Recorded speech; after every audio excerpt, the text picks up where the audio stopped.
400 seat ഉറപ്പ് എന്ന narrative ആദ്യമേ നിർമ്മിച്ചെടുത്തിട്ടാണ് ബി.ജെ.പി. കഴിഞ്ഞ പാർലമെന്റ് തെരഞ്ഞെടുപ്പിനെ നേരിട്ടത്. പരിധിയില്ലാത്ത പണമൊഴുക്കിയുള്ള പ്രചണ്ഡ പ്രചാരണം, മൃഗീയ ഭൂരിപക്ഷത്തിൽ ഏകപക്ഷീയ ജയം ഉറപ്പ് എന്ന പ്രതീതി ഉണ്ടാക്കിക്കൊടുത്തു ലെഗസി മീഡിയ. എല്ലാത്തിനെയും പ്രതിരോധിച്ച് കോൺഗ്രസ് തിരിച്ചുവരവിന്റെ ലക്ഷണം കാണിച്ചുവെന്നത് സത്യം. എന്നാൽ പൊതുതെരഞ്ഞെടുപ്പിന് ശേഷം താഴെ കടിഞ്ഞുപോയ പിന്നെയും തിരിച്ചടികളിൽ തളർന്ന കോൺഗ്രസിന് കായകൽപ്പ ചികിത്സ തേടുകയാണ് അഹമ്മദാബാദിലെ സബർമതി തീരത്ത് ആ പാർട്ടിയുടെ നേതൃത്വം. ജ്ഞാനവൃദ്ധനെ പോലെ പിൻസീറ്റിൽ അമർന്നിരിക്കാറുള്ള അധ്യക്ഷൻ മല്ലികാർജ്ജുൻ ഖാർഗെ ഇന്ന് വിശ്വരൂപം പുറത്തെടുത്തു. മോദി സർക്കാരിനെതിരെ എല്ലാ ആയുധവും എടുത്ത് വീശി. വാക്കും പ്രയോഗങ്ങളും ശരീരഭാഷയും രാഷ്ട്രീയ ആയുധമാക്കുന്ന മോദി ശൈലിയിൽ തന്നെ തിരിച്ചടിക്കാനാണോ കോൺഗ്രസിന്റെ പദ്ധതി?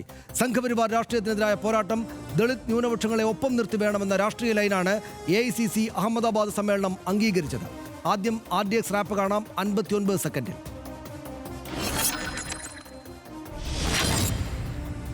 ബി.ജെ.പിയും RSSും ഹൈജാക്ക് ചെയ്യാൻ ശ്രമിക്കുന്ന സർദാർ പട്ടേലിന്റെ പേരിലുള്ള സബർമതി തീരത്തെ സ്മാരകം തന്നെ സമ്മേളന വേദിയായി തിരഞ്ഞെടുത്തതിൽ കോൺഗ്രസിന് വ്യക്തമായ രാഷ്ട്രീയമുണ്ടായിരുന്നു.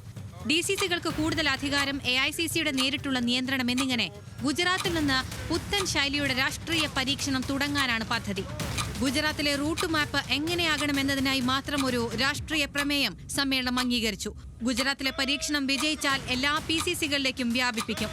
കോൺഗ്രസ് വിഭാവനം ചെയ്യുന്ന ദേശീയത, ഭരണഘടനാ സംരക്ഷണം, സാമൂഹിക നീതി, തൊഴിലാളി ക്ഷേമം, ദേശീയ ഐക്യം, സ്ത്രീ സമത്വം എന്നിങ്ങനെ ഒരു പിടി വിഷയങ്ങൾ ഉൾപ്പെടുത്തി മറ്റൊരു രാഷ്ട്രീയ പ്രമേയവും സമ്മേളനം പാസാക്കി.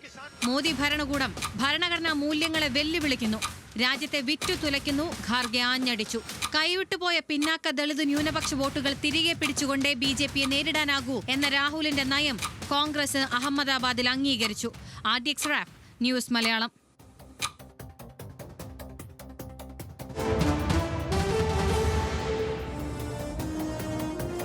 നമുക്കതിൻ്റെ വിശദാംശങ്ങളിലേക്ക് പോകാം. ഹർഷൻ, കഴിഞ്ഞ കുറേ കാലമായിട്ട് മാധ്യമങ്ങൾ കോൺഗ്രസിനെ അങ്ങനെ നോക്കാറുണ്ടായിരുന്നില്ല, കോൺഗ്രസിനെ അങ്ങ് ഉപേക്ഷിച്ച് കളയാറാണ്. പക്ഷേ ഇപ്പോൾ ഒഴിവാക്കാൻ പറ്റാത്ത വിധം ഇത് പ്രധാനപ്പെട്ട വാർത്തയായിട്ട് എല്ലാ മാധ്യമങ്ങളും വന്നിട്ടുണ്ട്. നമുക്ക് നോക്കാം, കുന്തമുന കൂർപ്പിക്കുകയാണോ കോൺഗ്രസ് എന്നതാണ് നമ്മുടെ ഏറ്റവും പ്രധാനപ്പെട്ട പരിശോധന. ആദ്യത്തെ ഡാറ്റാ ഷീറ്റിൽ കാണുക, കുന്തമുന കൂർപ്പിക്കുകയാണോ കോൺഗ്രസ്? മോദിയെ കടന്നാക്രമിച്ചാണ്, നരേന്ദ്രമോദിയെയും കേന്ദ്ര സർക്കാരിനെയും കടന്നാക്രമിച്ചാണ് ഖാർഗെ ഇന്ന് അവിടെ പ്രസംഗിച്ചതെന്നാണ് ഏറ്റവും പ്രധാനപ്പെട്ട കാര്യം. മോദി ഭരണത്തിൽ ഭരണഘടനാ മൂല്യങ്ങളും സ്ഥാപനങ്ങളും അട്ടിമറിക്കപ്പെടുന്നു എന്ന് മല്ലികാർജ്ജുൻ ഖാർഗെ പറഞ്ഞു. തെരഞ്ഞെടുപ്പ് കമ്മീഷൻ കേന്ദ്ര സർക്കാരുമായി ഒത്തുകളിക്കുകയാണ് എന്ന ആരോപണം, രാഷ്ട്രീയ ആരോപണം അദ്ദേഹം മുന്നോട്ട് വെച്ചു. മഹാരാഷ്ട്രയിലും ഹരിയാനയിലും തെരഞ്ഞെടുപ്പ് അട്ടിമറിച്ചു എന്ന കർക്കശമായിട്ടുള്ള നിലപാട് അദ്ദേഹം അവതരിപ്പിച്ചു. വോട്ടിംഗ് മെഷീനുകൾ അവതരിപ്പിച്ചത് പ്രതിപക്ഷത്തെ തോൽപ്പിക്കാനാണ് എന്നൊരു പ്രധാനപ്പെട്ട പോയിന്റ് അദ്ദേഹം ഇന്ന് മുന്നോട്ട് വെച്ചു. EVMലെ അട്ടിമറി തിരിച്ചറിയാനാകാത്ത സാങ്കേതിക വിദ്യ ഉപയോഗിച്ചാണ് എന്ന് ഇതുവരെ അങ്ങനെ പറഞ്ഞിട്ടില്ലാത്തൊരു കാര്യം അദ്ദേഹം മുന്നോട്ട് വെച്ചു. വികസിത രാജ്യങ്ങളിലേതുപോലെ ബാലറ്റ് പേപ്പറുകളിലേക്ക് മടങ്ങണം എന്ന് കോൺഗ്രസ് എന്ന ഗ്രാൻഡ് ഓൾഡ് പാർട്ടി പ്രഖ്യാപിക്കുന്നതിനും ഈ വേദിയായി. കള്ളങ്ങളെല്ലാം ഒരു നാൾ പൊളിഞ്ഞു വീഴുമെന്നും ഖാർഗെ നരേന്ദ്രമോദിക്കെതിരായിട്ട് മുന്നറിയിപ്പ് നൽകി. രാജ്യത്തിൻ്റെ സമ്പത്തെല്ലാം മോദി വ്യവസായി സുഹൃത്തുക്കൾക്ക് കൈമാറുകയാണ് എന്ന അവരുടെ ആക്ഷേപം ഒന്നുകൂടെ മുന്നകൂർപ്പിച്ച് അദ്ദേഹം മുന്നോട്ട് വെച്ചു. ഖനനം മുതൽ വിമാനത്താവളങ്ങൾ വരെ പൊതു ആസ്തികൾ വിറ്റഴിക്കുകയാണ് കോൺഗ്രസ് എന്ന് അദ്ദേഹം പറഞ്ഞു. ദേശീയ സുരക്ഷയ്ക്ക് തന്നെ ഭീഷണിയാണ്, രാജ്യം തന്നെ വിറ്റഴിക്കാൻ നരേന്ദ്രമോദിയും സംഘവും മടിക്കില്ല എന്ന് അദ്ദേഹം പറഞ്ഞു. സർക്കാർ ജോലികളിൽ SC ST OBC സംവരണം അട്ടിമറിക്കുകയാണ് ഈ കേന്ദ്ര സർക്കാർ എന്ന് മല്ലികാർജ്ജുൻ ഖാർഗെ പറഞ്ഞു. തൊഴിലില്ലായ്മയിൽ നിന്ന് രക്ഷപ്പെടാൻ സമ്പന്നരും യുവാക്കളും രാജ്യം വിടുകയാണ് എന്നത് അദ്ദേഹം രാഷ്ട്രീയ ആരോപണമായിട്ട് പറഞ്ഞു. യുവാക്കളെ ചങ്ങലക്കിട്ട് രാജ്യത്തേക്ക് മടങ്ങിയേക്കുമ്പോഴും പ്രധാനമന്ത്രി നരേന്ദ്രമോദി മൗനം തുടരുകയാണ് എന്ന് ഖാർഗെയുടെ പ്രസംഗത്തിലുണ്ടായിരുന്നു. ഇന്ത്യ വികസിച്ചത് 2014 ശേഷമെന്ന് മോദി തെറ്റായ അവകാശവാദം ആവർത്തിച്ചുന്നയിക്കുകയാണെന്ന് അദ്ദേഹം പറഞ്ഞു. പട്ടേലടക്കം ദേശീയ നായകന്മാരെ BJP ആസൂത്രിതമായി പിടിച്ചടക്കുകയാണ് എന്ന് അദ്ദേഹത്തിൻ്റെ പ്രസംഗത്തിലുണ്ടായിരുന്നു. ഇനി പ്രവർത്തിച്ചില്ലെങ്കിൽ പുറത്താകും എന്ന് അദ്ദേഹം അദ്ദേഹത്തിൻ്റെ പാർട്ടി പ്രവർത്തകർക്കും നേതാക്കൾക്ക് മുന്നറിയിപ്പ് നൽകി. പാർട്ടി ശാക്തീകരണത്തിൻ്റെ പ്രസംഗത്തിൽ അദ്ദേഹം മുൻതൂക്കം നൽകി. പ്രവർത്തിക്കാത്ത നേതാക്കൾ പാർട്ടിയിൽ തുടരേണ്ട എന്ന് അതിശക്തമായിട്ട് മുന്നറിയിപ്പ് നൽകാൻ ഖാർഗെ അവസരത്തെ ഉപയോഗിച്ചു. ഇടഞ്ഞു നിൽക്കുന്ന നേതാക്കളെ കൂടെ നിർത്തി മുന്നോട്ട് പോകുമെന്ന സന്ദേശം അദ്ദേഹം നേതാക്കൾക്കും പ്രവർത്തകർക്കും രാജ്യത്തിനുമായി നൽകി.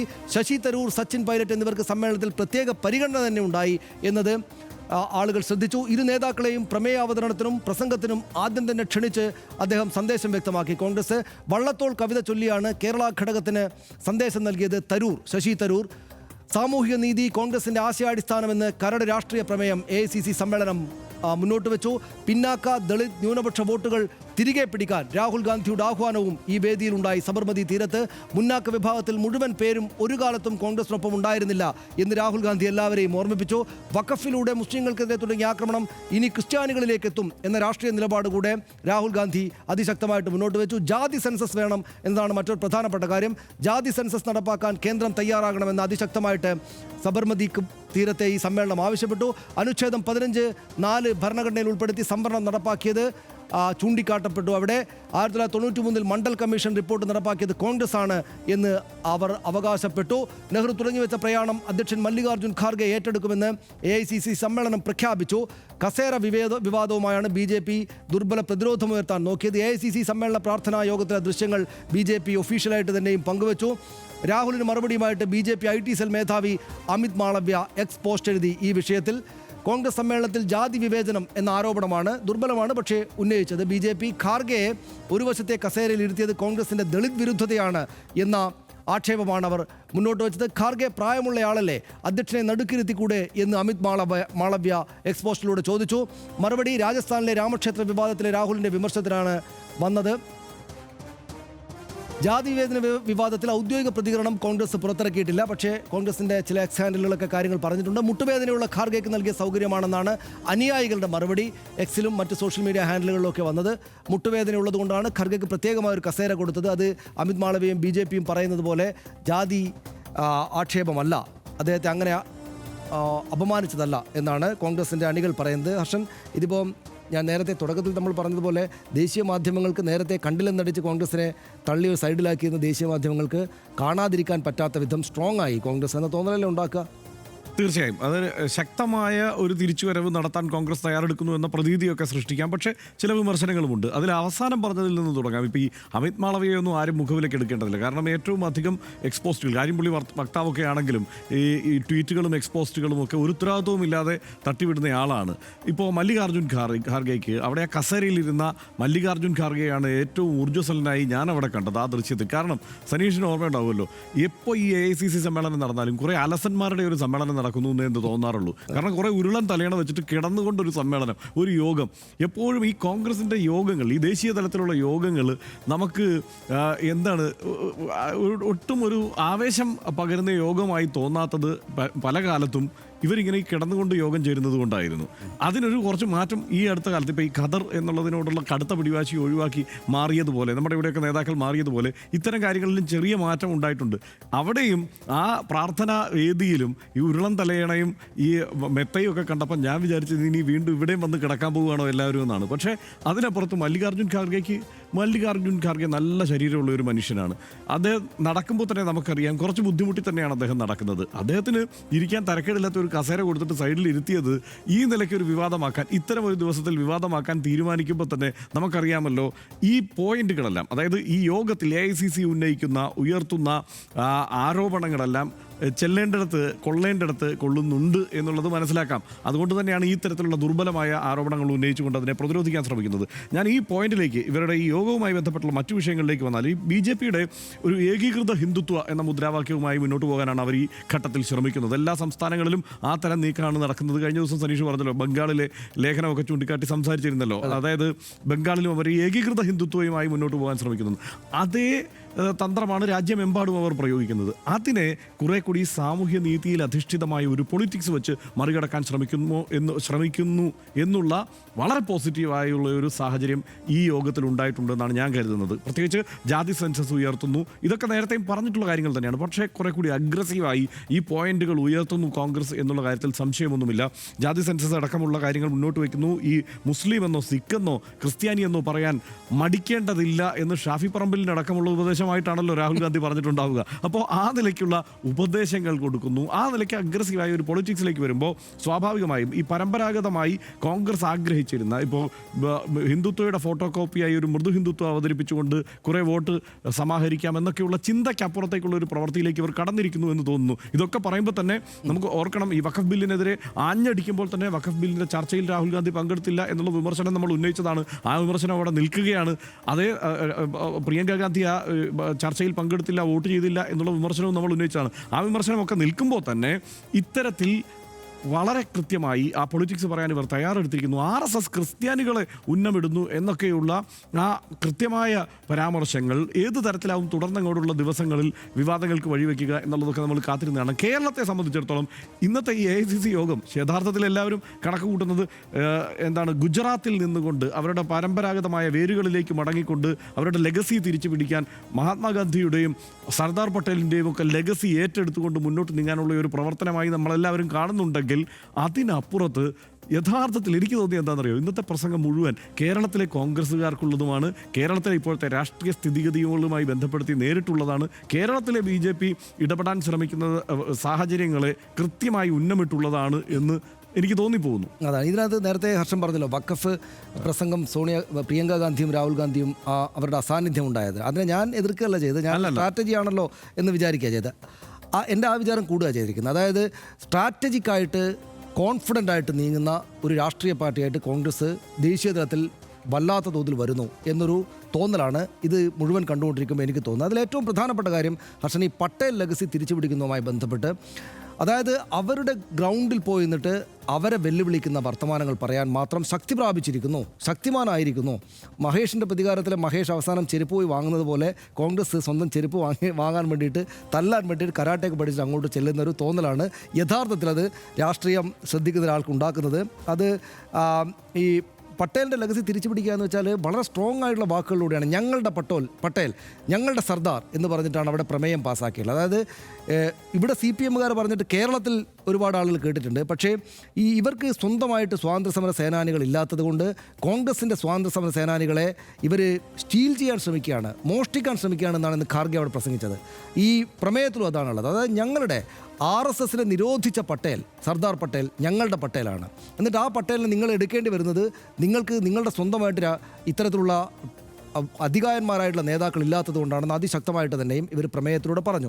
അത് ഗാന്ധിയുടേത് മാത്രമല്ല, പട്ടേലിൻ്റെ ഉരുക്കുമനുഷ്യൻ എന്ന് പറയുന്ന പട്ടേലിൻ്റെ കൂടെ ലെഗസിയുള്ള ഒരു പാർട്ടിയാണ് ഞങ്ങൾ എന്ന് അവർ പറഞ്ഞു. മറ്റൊരു പ്രധാനപ്പെട്ട കാര്യം എനിക്ക് തോന്നുന്നു ഈ ഘട്ടത്തിൽ ഹർഷൻ പറയേണ്ടത് തോന്നുന്നത് ഈ ജാതി സംവരണം അവർ പ്രധാനപ്പെട്ട കാര്യമായിട്ട് മുന്നോട്ട് വെക്കുക എന്നുള്ളതാണ്. ഇപ്പോൾ തെലങ്കാനയിൽ അവർ നടപ്പാക്കിയാണ്. തെലങ്കാനയിൽ രേവന്ത് റെഡ്ഡി സർക്കാർ ഈ ജാതി സംവരണം അതിനായിട്ട് ബില്ല് തന്നെയും പാസ്സാക്കി. ഇനിയിപ്പോൾ കേന്ദ്രത്തിൻ്റെ കോർട്ടിലാണ്. അവിടെ ഈ BJPക്ക് തന്നെയും രേവന്ത് റെഡ്ഡി സർക്കാരിൻ്റെ ഈ നീക്കത്തെ അനുകൂലിക്കേണ്ടതായിട്ട് വന്നു. കാരണം അനുകൂലിച്ചില്ലെങ്കിൽ BJPയുടെ ഈ പിന്നോക്ക ജാതികളുടെ വിഭാഗം പോകും, വോട്ടുകൾ പോകും. എന്നാൽ എതിർത്താൽ അവരുടെ മുമ്പിലേക്ക് വലിയ നൂലാമാലകൾ വരികയാണ്. ഇവിടെ ഒരു കുറേ കാലത്തിന് ശേഷം കോൺഗ്രസ് ഒരു പന്ത് അങ്ങോട്ടേക്ക് ഇട്ടിട്ട് നിങ്ങൾ അടിച്ച് കാണിക്കുക എന്ന് പറയുന്ന ഒരു സംഭവം ഈ ജാതി സംവരണമാണ്, ജാതി സംവരണത്തിൻ്റെ പ്രശ്നമാണ്. അതിനകത്ത് എന്ത് നിലപാട് BJP ദേശീയ തലത്തിലെടുത്താലും അവർക്ക് വലിയ തിരിച്ചു. കഴിഞ്ഞ പാർലമെന്റ് തെരഞ്ഞെടുപ്പിന് മുൻപും ഈ വിഷയം ഉന്നയിച്ചിരുന്നു കോൺഗ്രസ് എന്നുള്ള ഉന്നയിച്ചിരുന്നു. അവിടെയാണ് നമ്മൾ അവരുടെ കൺസിസ്റ്റൻസി എന്നുള്ള പോയിന്റിലേക്ക് കൂടെ എത്തുന്നത്. അതായത് പണ്ട് റഫാൽ ഉന്നയിച്ചിട്ട് ചീറ്റിപ്പോയി, പക്ഷേ ഇവർ ഈ ജാതി സംവരണത്തിൽ അവർ കൺസിസ്റ്റൻ്റ് ആയിട്ട് നിൽക്കുകയാണ്. എന്ന് മാത്രമല്ല ഹർഷൻ, ഇതിനകത്തുള്ളൊരു പ്രശ്നം എന്താണെന്ന് വെച്ചാൽ ഞാൻ തുടക്കത്തിൽ പറഞ്ഞൊരു കാര്യം, അതായത് മാധ്യമങ്ങൾ കോൺഗ്രസിനെ ഇപ്പോൾ റിപ്പോർട്ട് ചെയ്തു തുടങ്ങിയിരിക്കുന്നത്, മുൻപേജ് വാർത്ത തന്നെയായിട്ട് കൊടുത്തിരിക്കുന്നത്, ഫസ്റ്റ് ഹെഡ്ലൈനായിട്ട് കൊടുത്തിരിക്കുന്നത് മാധ്യമങ്ങൾക്ക് കോൺഗ്രസിനോടെന്ന സ്നേഹം വന്നുകൊണ്ടല്ല, കോൺഗ്രസ് അവരുടെ കരുത്ത് തിരിച്ചു പിടിച്ചു എന്ന് തോന്നലുണ്ടാക്കുന്നത് കൊണ്ടാണ്. മല്ലികാർജ്ജുൻ ഖാർഗെയും രാഹുൽ ഗാന്ധിയും പ്രിയങ്ക ഗാന്ധിയും അടക്കമുള്ള 1725 ആളുകൾ ഗുജറാത്തിൽ നരേന്ദ്രമോദിയുടെ അമിത്ഷായുടെയും തട്ടകത്ത് പോയി നിന്നിട്ട് പട്ടേൽ ഞങ്ങളുടേതാണ് എന്ന് ഇങ്ങനെ വീരവാദം മുഴക്കിക്കൊണ്ട് നിൽക്കുന്നത് ഇവരുടെ ശക്തി കൂട്ടിയിട്ടുണ്ട് എന്ന തോന്നൽ കൊണ്ടാണ് മാധ്യമങ്ങൾ പതുക്കെ ഇങ്ങോട്ടേക്ക് വന്നിരിക്കുന്നത്. അങ്ങനെ ശക്തി കൂട്ടിയ കോൺഗ്രസ് വളരെ കൺസിസ്റ്റൻ്റായിട്ട് സ്ട്രാറ്റജിക്കായിട്ട് ചില പോയിന്റുകൾ മുന്നോട്ട് വെക്കുന്നതാണ് നമ്മൾ AICC സമ്മേളനത്തിൽ വെച്ച് കാണുന്നതാണ് എനിക്ക് തോന്നുന്നത്. റൈറ്റ്. പക്ഷേ ഈ സാമൂഹിക നീതി, ഒപ്പം ഈ സാമ്പത്തിക നീതി, ഇതൊക്കെ ഈ പ്രസംഗങ്ങളിൽ കൃത്യമായി നമുക്ക് കാണാൻ കഴിയുന്നുണ്ട്. ഒരു നയപരമായ നിലപാട് എങ്ങനെയായിരിക്കണം എന്നത് സംബന്ധിച്ച് രാഹുൽ ഗാന്ധിയുടെ പ്രസംഗത്തിൽ നമ്മൾ കേട്ടു. അതേസമയം സനീഷ് നേരത്തെ പറഞ്ഞതുപോലെ മല്ലികാർജ്ജുൻ ഖാർഗെ അങ്ങനെയല്ല, ശക്തമായി അടിക്കുകയാണ്. അതിനകത്ത് മറ്റൊന്നും നോക്കാനില്ല, നേരിട്ട് കയറി അടിക്കുന്നു, നേർക്കുനേർ അടിക്കുന്നു എന്നുള്ള ലൈനാണ് മല്ലികാർജ്ജുൻ ഖാർഗെ സ്വീകരിച്ചത്. ഇതിങ്ങനെയൊക്കെ ഉള്ളപ്പോൾ തന്നെ എൻ്റെ പ്രശ്നം ഇതിനൊക്കെ, അതായത് പരിഹാരങ്ങളിലേക്ക് പോകുന്ന നിർദ്ദേശങ്ങൾ അവിടെ ഉയർന്നോ എന്നുള്ള സംശയമാണ് പ്രധാനമായും ഉള്ളത്. ഇപ്പോൾ ഈ സാമ്പത്തിക പ്രതിസന്ധിയെക്കുറിച്ചൊക്കെയുള്ള മുന്നറിയിപ്പ് തരുന്നുണ്ട്. രാഹുൽ ഗാന്ധിയുടെ പ്രസംഗത്തിലൊക്കെ കൃത്യമായി സാമ്പത്തിക പ്രതിസന്ധിയിലേക്ക് മൊത്തം രാജ്യം കടക്കുന്നു എന്നുള്ള സൂചനകൾ തരുന്നു. ട്രംപിൻ്റെ പോളിസി, അതും നല്ല പരിഹാസം ഉണ്ടായിരുന്നു കേട്ടോ. ട്രംപിനെ ഫ്രണ്ടായിട്ട് കൊണ്ടു നടന്നിട്ട് ഇക്കാര്യത്തിൽ ഇന്ത്യക്ക് വലിയ തിരിച്ചടിയാണ് ട്രംപ് തന്നെ തന്നത് എന്നുള്ള പരാമർശങ്ങളും പരിഹാസങ്ങളും ഒക്കെ ഉണ്ടെങ്കിലും പരിഹാര നിർദ്ദേശങ്ങളിലേക്ക് കൂടി ഈ പ്രതിസന്ധിയെ നേരിടുന്നത് ഒരു AICC യോഗമല്ലേ. അപ്പോൾ ഈ പ്രതിസന്ധിയെ നേരിടുന്നതിനുള്ള നിർദ്ദേശങ്ങളടക്കം ഉണ്ടായെങ്കിൽ കൂടുതൽ സമഗ്രമായനെ എന്നുള്ള വിമർശനങ്ങൾ ഉയർന്നു വരുന്നുണ്ട്. മാത്രമല്ല ഈ BJP സനീഷ് പറഞ്ഞു കൺസിസ്റ്റൻസി ഉണ്ട് എന്ന് പറഞ്ഞു, പക്ഷേ ആവർത്തനമാണ് എന്നുള്ള തോന്നലും ചർച്ചയും സജീവമാണ്. ഇപ്പോൾ BJPക്കെതിരെ ഇത് മുമ്പേ പറഞ്ഞല്ലേ, ഇപ്പം ഈ നാഷണൽ മീഡിയ എന്ന് പറയാൻ എനിക്ക് നാണമാണ്. അതുകൊണ്ട് ഇന്ത്യൻ ഇംഗ്ലീഷ് ചാനലുകൾ എല്ലാം പറയുന്നത് കേട്ടോ ഇത് സ്ഥിരമായി പറയുന്ന കാര്യമല്ലേ എന്നുള്ളതാണ്. അതിപ്പോൾ പോസിറ്റീവായിട്ടാണോ നെഗറ്റീവായിട്ടാണോ ഭാവിയിൽ വരിക എന്നുള്ളത് എനിക്കറിയില്ല, പക്ഷേ ആ വിമർശനം ഉയരുന്നുണ്ട് എന്നുള്ളതാണ്. അതുപോലെ ഇപ്പോൾ ഗുജറാത്തിന് 2027 തിരിച്ചു പിടിക്കുന്നതിന് വേണ്ടിയുള്ള വലിയ ശ്രമം 30 വർഷത്തിന് ശേഷം തിരിച്ചു പിടിക്കാനുള്ള ശ്രമം നടത്തുന്നു എന്നൊക്കെയുള്ള ചർച്ചകൾ ആദ്യഘട്ടത്തിൽ മുതൽ ഉയർന്നു വരുന്നുണ്ട്. പക്ഷേ ഗുജറാത്തിലെ പ്രശ്നങ്ങളിലേക്ക് വന്നിട്ടില്ല, അവിടുത്തെ തൊഴിലില്ലായ്മയിലേക്ക് വന്നിട്ടില്ല, അവിടുത്തെ വികസന അസന്തുലിതാവസ്ഥയിലേക്ക് വന്നിട്ടില്ല. ഇതൊക്കെ ഒരു പ്രശ്നമായി തന്നെയാണ് വിമർശിക്കപ്പെടുന്നത്. അതാണ് എനിക്ക് ഒറ്റ കാര്യം കൂടി പറഞ്ഞ് നമുക്ക് അവസാനിപ്പിക്കാം. അതായത് കോൺഗ്രസ് കാരണം അല്ലാത്ത ഒരാളായിട്ട് നിന്ന് കാര്യങ്ങളെ കാണുമ്പോൾ പോസിറ്റീവായിട്ട് എനിക്ക് തോന്നുന്നതിന് ഏറ്റവും പ്രധാനപ്പെട്ട ഒരു കാര്യം, ഇനി ഇത് ഞാൻ അങ്ങോട്ട് പറയുന്നത് കോൺഗ്രസ്സുകാർക്ക് ഇഷ്ടപ്പെടില്ല, പക്ഷേ നമ്മൾ കേരളത്തിൽ നിന്നുകൊണ്ട് നോക്കുമ്പോൾ CPM എപ്പോഴും രാഷ്ട്രീയം പറഞ്ഞുകൊണ്ടേയിരിക്കാറുണ്ട്. ഈ നരേന്ദ്രമോദി സർക്കാരിനെതിരെയും സംഘപരിവാറിനെതിരെയും രാഷ്ട്രീയം ചരിത്രം വെച്ച് പറഞ്ഞുകൊണ്ടേയിരിക്കാറുണ്ട്. കോൺഗ്രസ് ദേശീയ തലത്തിൽ അത് ചെയ്യാറേ ഇല്ലായിരുന്നു കഴിഞ്ഞ 10 വർഷമായിട്ട്. ഒന്നുകിൽ അവർ ചെയ്യാറില്ലായിരുന്നു, രണ്ടാമത് അവർ ചെയ്യുന്നത് വോയിസ് ആയിട്ട് പുറത്തേക്ക് എത്താറില്ലായിരുന്നു. ഇപ്പോൾ പക്ഷേ അവർ ആ രാഷ്ട്രീയം പറയുന്നതിനെ തിരിച്ചു പിടിച്ചിരിക്കുന്നു എന്നൊരു തോന്നലാണ് സത്യത്തിൽ കോൺഗ്രസിനെ ഒന്ന് സന്തോഷത്തോടെ കാണാൻ എനിക്ക് പ്രേരിപ്പിച്ചിട്ടുള്ളത്. നമുക്ക് അടുത്ത വിഷയത്തിലേക്ക് പോകുന്നതിന് മുമ്പ് നരേന്ദ്രമോദിക്കെതിരായ ഖർഗെയുടെ തീപ്പൊരി പ്രസംഗവും വഖഫ് വിഷയമുയർത്തി രാഹുൽ ഗാന്ധി നടത്തിയ വാദമുഖങ്ങളുമാണ് അഹമ്മദാബാദ് AICC സമ്മേളനത്തിൽ നിന്നുള്ള ഇന്നത്തെ ശ്രദ്ധേയ കാഴ്ച.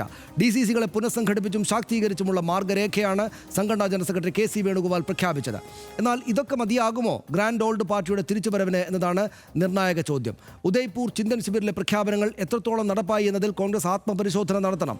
ഇന്ത്യൻ മതേതരത്വത്തിന്റെ കാവലാളായി കോൺഗ്രസ് എന്നും വേണം എന്നാണ് ജനാധിപത്യ മനസ്സുകൾ ആഗ്രഹിക്കുന്നത്. അതിന് കോൺഗ്രസ് എത്രത്തോളം സജ്ജമായി എന്ന ചോദ്യമാണ് RDXന് മുന്നിലും അവശേഷിക്കുന്നത്.